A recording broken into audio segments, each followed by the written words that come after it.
هذا القرآن يوحدنا لطريق الخير يوجهنا الله تعالى أنزله ورسول الله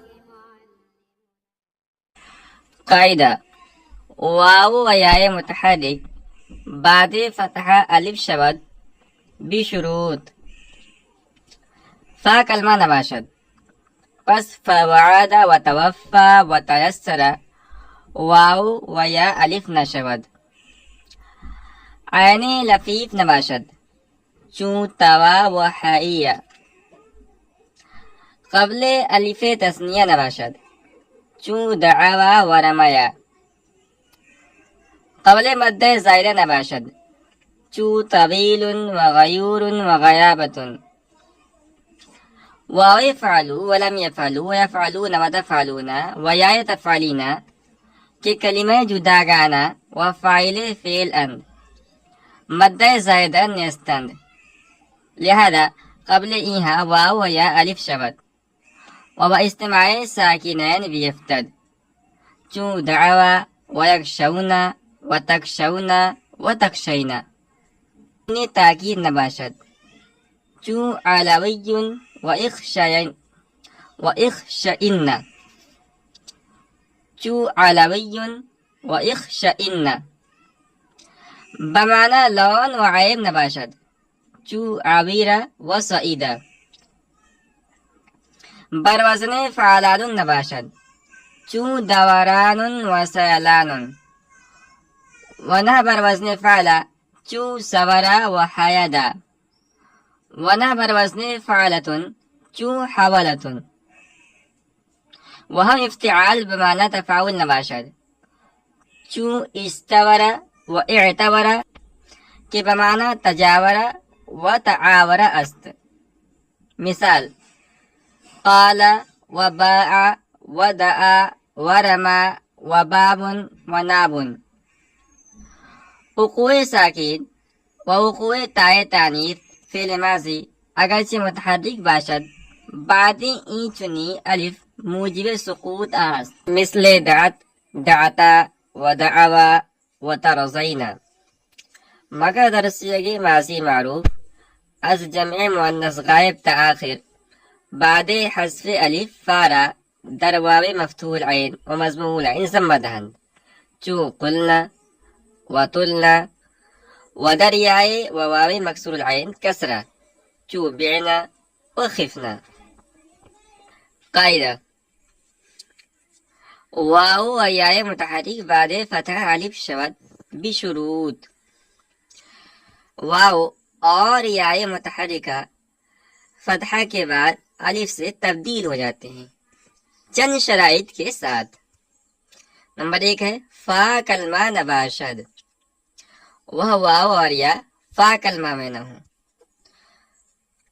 فوعد و توفا و تیسر پس در فوعد و توفا و تیسر واو و یا الف نہ شود لہذا فوعد توفا اور تیسر میں واو اور یا الف سے تبدیل نہیں ہوں گے نمبر 2 عین لفیف نباشد چون توا و حیہ وہ واو اور یا لفیف کا عین کلمہ نہ ہوں جیسے توا اور حیہ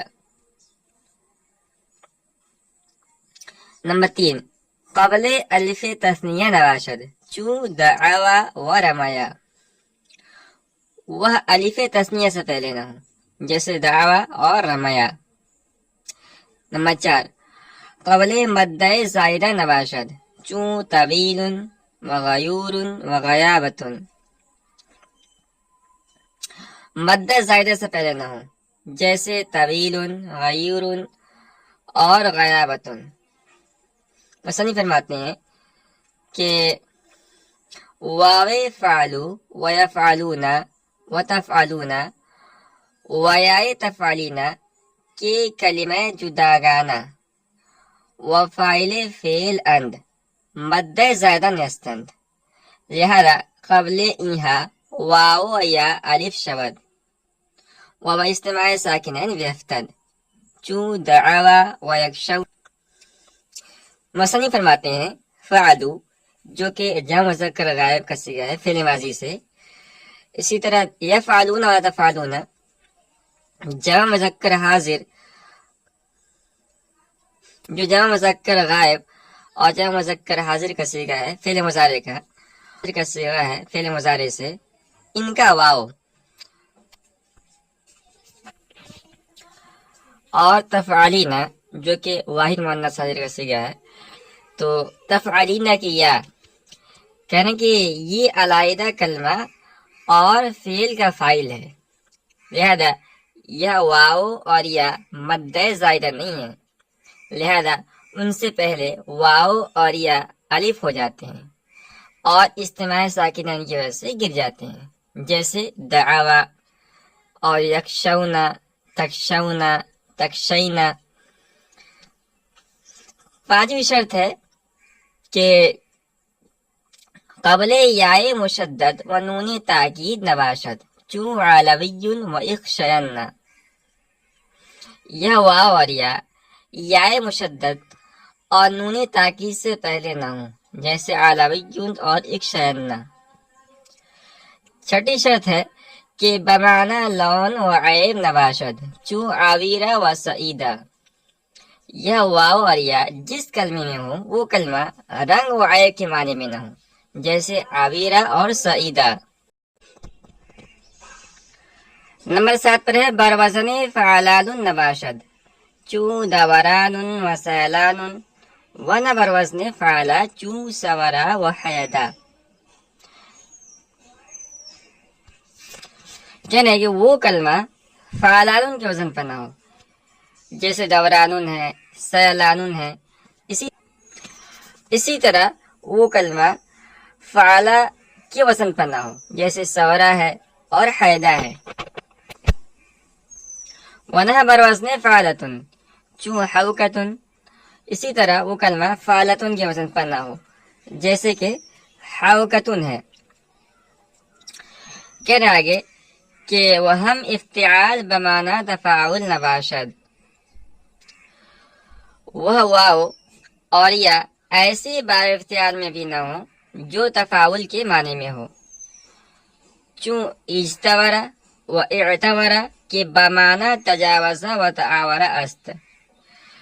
جیسے کہ اجتوزہ ہے اور اعتورا ہے، استوزہ اور اعتورا ہے. اس میں استوزہ یہ تجاوزہ اور اعتورا یہ تعاورہ کے معنی میں ہے. یہ شرائط ہے پوری ہو گئی. مثال قال و باع و دعا و رما و باب و ناب. مثال لے رہے ہیں، جیسے قال، باع، دعا، رما، باب اور نابن ہے. وقوع ساکین و وقوع تائے تانیس فعل ماضی اگرچہ متحرک باشد ای چنی الف موجب سقوط است، مثل دعت، دعتا،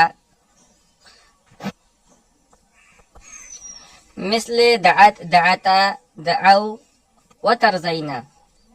کہہ رہے ہیں کہ اس جیسے الف کے بعد کسی ساکن کا واقع ہونا یا فعل ماضی کی تائے تانیس کا واقع ہونا، اگرچہ وہ تائے تانیس متحرکہ ہو، یا اس الف کے گرانے کا موجب اور باعث ہوتا ہے. مثال جیسے دعت ہے، دعتا ہے، دعو ہے، ترزینا ہے. مگر در صیغہ ماضی معروف از جمع مؤنث غائب تآخر بعد حذف الف فارا و در ضمہ دہن چو قلنا و تلنا و دریائے و مکسور العین و دریائے و واو مکسور العین کسرہ چو بعنا و خفنا. مگر ماضی معروف کے صیغوں میں جمع مؤنث غائب سے لے کے آخر تک تمام صیغوں میں الف کو حذف کرنے کے بعد اجوف واوی مفتوح العین اور مضموم العین میں فا کلمہ کو ضمہ دے دیتے ہیں، جیسے قلنا، تلنا. اور اجوف وائی اور اجوف یائی اور اجوف واوی مکسور العین میں فا کلمہ کو کسرہ دے دیتے ہیں. جیسے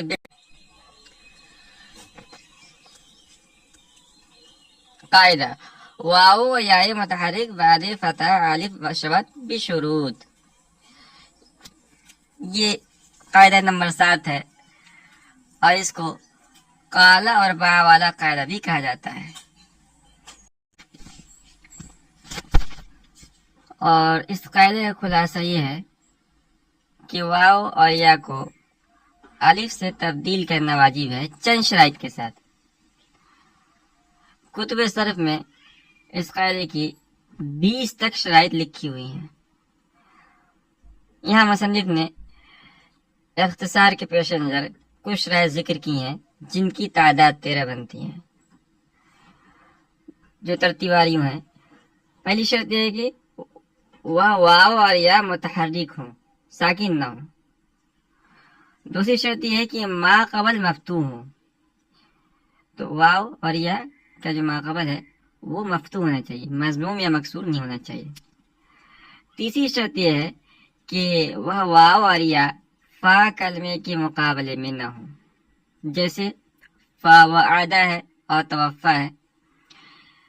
ان دونوں میں واو فا کلمے کے مقابلے میں ہے، اس لیے کہ فا وعدہ کا جب مادہ آپ نکالیں گے اصلی مادہ تو نکلے گا واو عین دال، اور توفا کا نکلے گا واو فا یا. یہ تو دونوں واو کی مثالیں ہیں. یا کی مثال دی مصنف نے تیسرا، یہ اس کا بھی جب مادہ ہم نکالیں گے تو نکلے گا یا سین را، برگر اس میں واو اور یا یہ فا کلمے کے مقابلے میں ہے. چوتھی شرط یہ ہے کہ واو اور یا لفیف کے عین کلمے کے مقابلے میں ہوں، جیسے توا ہے یہ بروزن فعلہ ہے اور حیہ ہے یہ بروزن فعیلہ ہے. یہ دونوں کے دونوں لفیف مقرون ہیں اور عین کلمے میں واو اور یا واقع ہے. پانچویں شرط یہ ہے کہ واو اور یا الف تثنیہ سے پہلے نہ ہوں، جیسے دعاوا، رمایا. چھٹی شرط یہ ہے کہ مدہ زائدہ سے پہلے واقع نہ ہوں، جیسے طویلون ہے اس میں واو یا مدہ زائدہ سے پہلے واقع ہے، اس میں واو یا مدہ زائدہ سے پہلے واقع ہے. اسی طرح غیورون ہے اس میں یا واو مدہ زائدہ سے پہلے واقع ہے. ایک مثال ہے غیابتون، الف مدہ زائدہ سے پہلے واقع ہے. ساتویں شرط یہ ہے کہ یا مشددہ سے پہلے نہ ہو، جیسے علویون ہے، اور انہیں تاکید ثقیلہ یا خفیفہ سے پہلے نہ ہو، جیسے اخشینہ ہے. اور لیدعون ہے. نویں شرط ہے کہ واو اور یا جس کلمے میں ہے وہ کلمہ رنگ اور عیب کے معنی میں نہ ہو. عیب کی مثال دی مصنف نے عویرہ، کانا ہونا یعنی ایک آنکھ والا ہونا. سعیدہ، ٹیڑھی گردن والا ہونا. تو ان دونوں میں یعنی ان دونوں کے معنی میں عیب ہے، عیب سے تعلق رکھتے ہیں. رنگ کی مثال ہے سوادن، بیاضن. 10ویں شرط ہے کہ واو اور یا جس کلمے میں ہو وہ فعلان کے وزن پر نہ ہو، جیسے دوران، سیلان. 11ویں شرط یہ ہے کہ وہ کلمہ فعلہ کے وزن پر نہ ہو، جیسے سورا اور حیدہ. 12ویں شرط یہ ہے کہ وہ کلمہ فعلتن کے وزن پر نہ ہو. 12ویں شرط ہے کہ وہ کلمہ فعلتن کے وزن پر نہ ہو، جیسے حوکتن. اور 13ویں شرط یہ ہے کہ وہ واو اور یا ایسے باب افتعال میں نہ ہو جو باب تفاعل کے معنی میں ہو، جیسے استبرا، یہ باب افتعال کا کلمہ ہے اور یہ تجابرہ جو باب تفاعل سے ہے اس کے معنی میں ہے. دیکھیے تجابرہ کا معنی ہے ایک دوسرے کے پڑوس میں رہنا، اور اس طرح کا بھی یہی معنی ہے.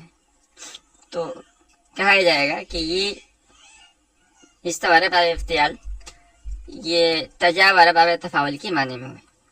اسی طرح اعتبارہ جو باب افتعال سے ہے یہ تعاورہ تفاول کے معنی میں ہے.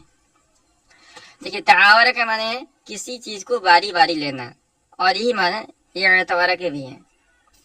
تو کہا جائے گا کہ اعتبارہ جو باب افتعال کا ہے یہ تعاورہ باب تفاول کے معنی میں ہے. یہ تھے تو شرائط، اور ان شرائط کو ذکر کرنے کے بعد مصنف نے مثالیں دی ہیں اور کئی مثالیں دی ہیں. اور کئی مثال دینے کی وجہ یہ ہے کہ مصنف کو اس بات کی طرف اشارہ کرنا مقصود ہے کہ واو اور یا جس کلمے میں واقع ہوں اس میں عموم ہے، خواہ وہ اجوف ہو یا ناقص ہو، اسم ہو یا فعل ہو، بہرکیف سب کے اندر ایک قاعدہ جاری ہوگا. اس قاعدے کی جو مثالیں دی ہیں ان میں سے ہم نے 3 مثالوں کو لیا ہے. پہلا ہے قالا، یہ اصل میں تھا قولا، اور دوسرا ہے باع، یہ اصل میں تھا بیع، اور تیسرا ہے نابا، یہ اصل میں تھا نیبا. اب ان تینوں کے اندر اب غور کیجیے، مصنف رحمۃ اللہ علیہ نے قاعدے کی جو شرائط بیان کی ہیں وہ تمام کے تمام شرائط اس کے اندر پائے جا رہے ہیں. لہذا قوالا کو الف سے ہم نے بدل لیا، قوالے کے واو کو الف سے بدل لیا ہم نے تو قالا ہو گیا. اسی طرح بیع اور نیابہ کے یا کو ہم نے الف سے تبدیل کر دیا، اور یہ تبدیل کرنا واجب ہے. اچھا، اس قاعدے کے اندر شرائط دیکھیں، مصنف نے شرائط بیان کی ہیں. تو پہلی شرط تھی واو اور یا متحرک ہوں. قوالا ہے، بیع ہے، اس کے اندر واو اور یا متحرک ہے، ساکن نہیں ہے. دوسری شرط ہے کہ ماقبل مفتوح ہو، تو قوالا کے اندر اور بیع دونوں کے اندر، اس طرح نیابہ کے اندر بھی قوالا کے اندر واو ماقبل اور بیع اور نیابہ کے اندر یا ماقبل مفتوح ہے. اسی طرح واو اور یا فا کلمے کے مقابلے میں نہ ہو، تو اس میں بھی جو واو ہے اور یا ہے یہ فا کلمے کے مقابلے میں نہیں ہے. چوتھی شرط تھی کہ واو اور یا لفیف کے عین کلمے کے مقابلے میں نہ ہو، یہ شرط بھی اس کے اندر پائی جا رہی ہے. پانچویں شرط تھی کہ واو اور یا الف تثنیہ سے پہلے نہ ہو، یہ شرط بھی اس کے اندر پائی جا رہی ہے. چھٹی شرط تھی کہ مد زائدہ سے پہلے واقع نہ ہو. ساتویں شرط یہ تھی کہ یا مشددہ سے پہلے نہ ہو، یہاں بھی کوئی یا مشدد نہیں. آٹھویں شرط تھی کہ یہ واو اور یا نون تاکید ثقیلہ خفیفہ سے پہلے نہ ہو. نویں شرط تھی کہ واو اور یا جس کلمے میں ہیں وہ کلمہ رنگ اور عیب کے معنی میں نہ ہو، یہ سب شرطیں بھی اس کے اندر نہیں پائی جا رہی. 10ویں شرط تھی کہ واو اور یا جس کلمے میں ہو فعلانون کے وزن پر نہ ہو. 11ویں شرط تھی کہ کلمہ فعلا کے وزن پر نہ ہو. 12ویں شرط تھی کہ کلمہ فعلاتون کے وزن پر نہ ہو. 13ویں اور آخری شرط تھی کہ وہ واو اور یا ایسے باب اختیار میں نہ ہو جو باب تفاول کے معنی میں ہو، تو اس کے اندر بھی شرط نہیں پائی جا رہی. لہذا ان تمام شرائط کے پائے جانے کی وجہ سے اس کے اندر واو اور یا کو الف سے تبدیل کر دیا گیا ہے. واو فعلو ولم یفعلو ویفعلون وتفعلون ویائے تفعلینا کے کلمہ جداگانہ و فاعل فعلان. اس عبارت میں مصنف نے ایک سوال مقدر کا جواب دیا ہے. سوال یہ ہے کہ فعل ماضی کے جمع مذکر غائب اور فعل مضارع کے جمع مذکر غائب اور حاضر، اسی طرح واحد مؤنث حاضر کے صیغوں میں جب لام کلمہ واو یا ہو تو اس واو اور یا میں قاعدہ جاری نہیں ہونا چاہیے، کیونکہ اس واو اور یا کے بعد مدہ زائدہ ہوتا ہے. جبکہ آپ نے جو قاعدے کی شرط بیان کی اس میں شرط نمبر 7 آپ نے بیان کیا تھا کہ واو اور یا مدہ زائدہ سے پہلے نہ ہو.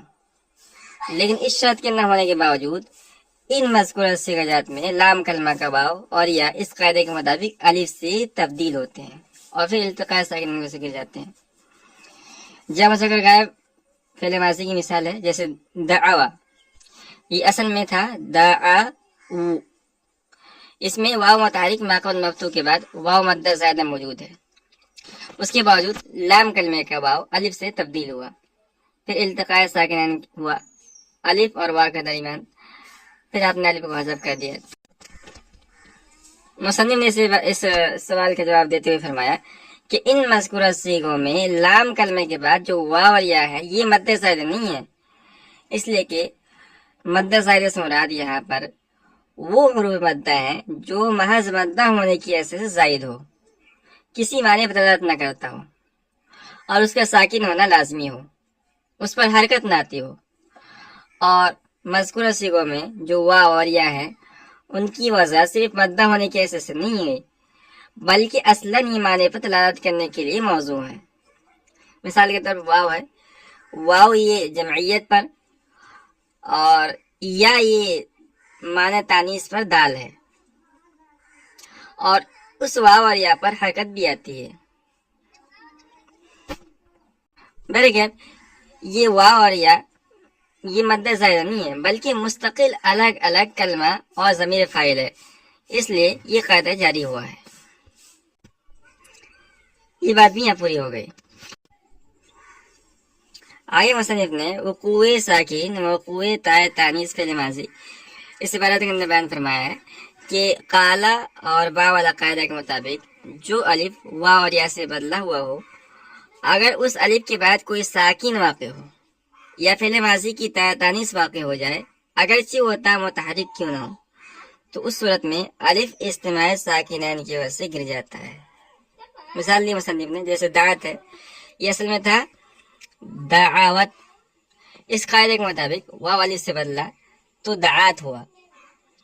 اب الف کے بعد ماضی کی تائے تانیث ساکنہ واقع ہے، تو اجتماع ساکنین کی وجہ سے الف حذف ہوا ہے۔ مگر در صیغہ ماضی معروف از جمع مؤنث غائب تاخیر بعد حذف الف فارا دربار مفتوح عین، اس عبارت کے اندر مسلم رحمۃ اللہ علیہ نے ایک قاعدے کی طرف اشارہ کیا ہے جس کو قلنا تلنا اور خفنا بینا والا قاعدہ بھی کہا جاتا ہے۔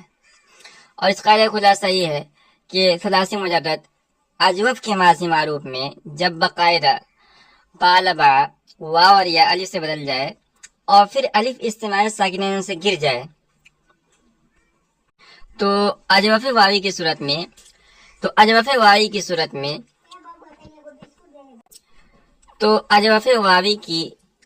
میں واو اگر مفتوح یا مضموم ہو تو جمع مؤنث غائب کے صیغے سے لے کے آخر تک ماضی کے تمام صیغوں میں فا کلمہ کو ضمہ دیا جاتا ہے تاکہ ضمہ واو کے حذف ہونے پر دلالت کرے، اور اگر واو مکسور ہو تو فا کلمہ کو کسرہ دیا جاتا ہے تاکہ فعل ماضی کے مکسور العین ہونے پر دلالت کرے۔